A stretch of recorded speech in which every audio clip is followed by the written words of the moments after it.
one of the greatest opportunities with the circular economy is the opportunity for us to add value to materials that are currently being considered as waste.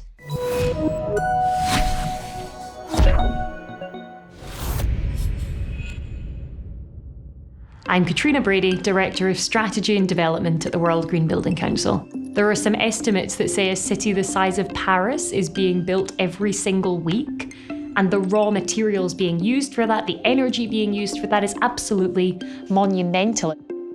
In terms of the built environment, circularity is all about creating what we call a closed loop system of being able to reuse materials, maintain their value, and keep their lifespan as long as possible.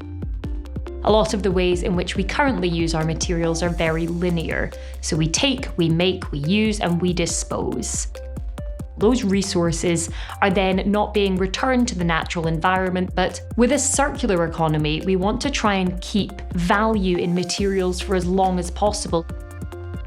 We're calling for new design methods, new construction practices, how we share materials, how we create what we call material flows on the scale of a city is really intangible. It's very hard for people to imagine, but those principles of circularity, of designing a product or a building or a bridge so that it can be dismantled, so that it's not being contaminated with chemicals, so that it can be reused or adapted in the future, those principles are just as relevant if you're talking about a table or if you're talking about a skyscraper. This to me is the really exciting principle of the circular economy, that if you have a building that we can consider as a material bank, as almost a storage facility, then that means that any materials or fabrics that you have in your building or in your asset right now will retain a value for after you're finished using it. And that is totally innovative and totally different to how we